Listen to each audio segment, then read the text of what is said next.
Can I be seen? Thank you very much for inviting us to be here today, to Kunal, who persisted that I come. So thank you for your persistence that I should be here. I represent a workers' organization in India which managed to work with other organizations to spearhead one of the most important programs and laws for employment in India. At a time when the whole world was reacting to right to work as a concept, India managed to pass a law, which is basically a right to work law. When I begin, I'm going to just talk about the scale of India because it's really enormous. We're 1/6 of the globe. So anything you say about India has to be, it can't be local and specific. Though I come from a very local organization, continue to live in the village, continue to work with poor people, women and men, and to work with them intimately day to day, I still think scale and making contact with a large number of people is very important. So let's say I'm going to give you figures of the National Rural Employment Guarantee Act, passed in 2005, ensuring that every household in rural India would be entitled to 100 days' work as a guarantee. It was a huge promise, and it was fulfilled by the United Progressive Alliance, the government that was in power in 2005. Last year's active workers in Manrega have been 118.8 million people, households, more than 20 times Finland's population. The households benefited last year were 95.3 million. The person days of work generated last year were 471 million work days. The total expenditure on wages last year was $8.84 billion. The number of assets created since inception in 2005, 91.1 million. So though I come from a workers' and peasants' organization, I represent a campaign and a law and a program and a project that represents millions of Indians. I was also very happy to see Amartya and Jean on the screen because they were part, and Jean was very much a part of the making of the law, and he and Nikhil Day, who's also here, were very much part of making the law.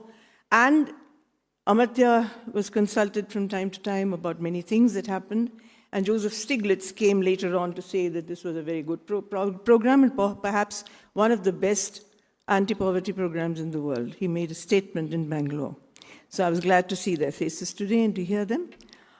Let me begin by saying that every village I've been to, and I've traveled widely in India, and I go from village to village, the poor are distressed by hunger and poverty, but what they ask for as a solution to their poverty and hunger is not a dole. They don't ask for grain. They may ask for it in a crisis, but they ask for employment.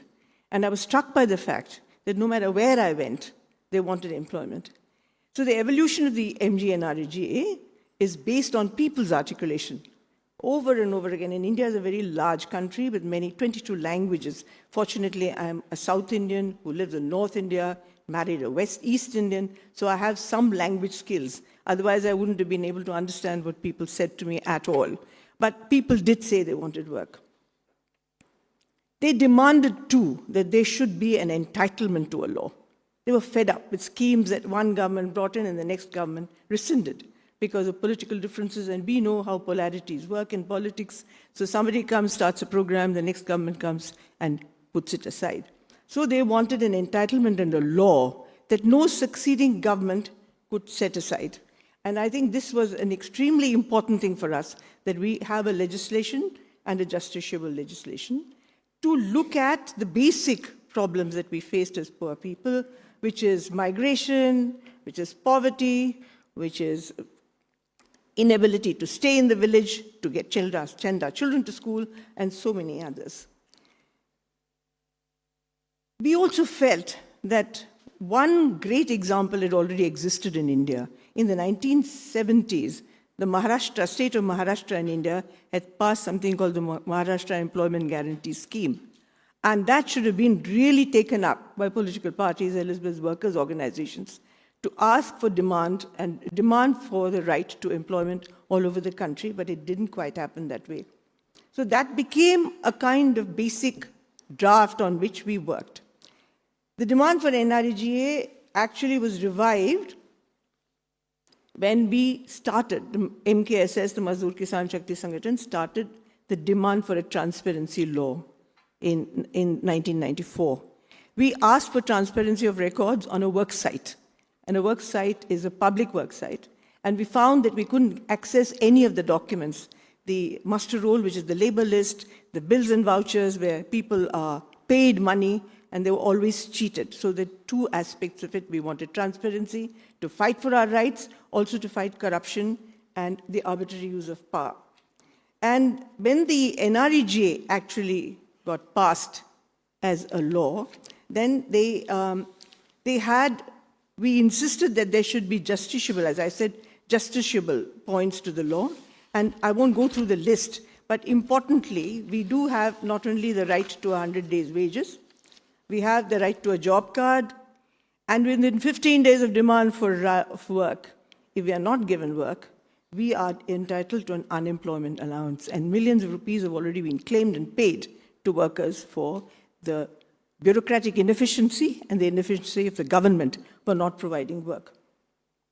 Apart from that, people can plan their works, they plan their works, and the worksite facilities are all provided. And as a woman and working with women workers, a worksite facility is extremely important, whether you have a creche or water or all that, that was also provided. So we went into many of the details, which normally laws don't, but we went into the details of that. More importantly, as an Indian, for me, it was very important to see that this brought in the concept of people participating in policy making. So not only receivers of what we thought they should be doing and tell us what was going wrong, critique implementation, but actually look at the making of policy. And it was amazing how much true knowledge, sense, and good ideas came from the people. So the idea of participatory governance became an important part of the debate. And in the early 2000s, in 2005, many laws were passed by the Parliament in India, apart from the National Rural Employment Guarantee Act, which was passed because of a 12-year struggle. The right to information law was passed because of another 12-year struggle. The right to forest rights for people in the forest was passed, and many other laws were passed, and we call them the rights-based legislations. So welfare, unless it becomes a right, we are not able to access it in India. Because welfare is in the hands of the bureaucracy and the government, and we all know how they function. Most of them are corrupt, most of them are slow, and the real right and the access to basic living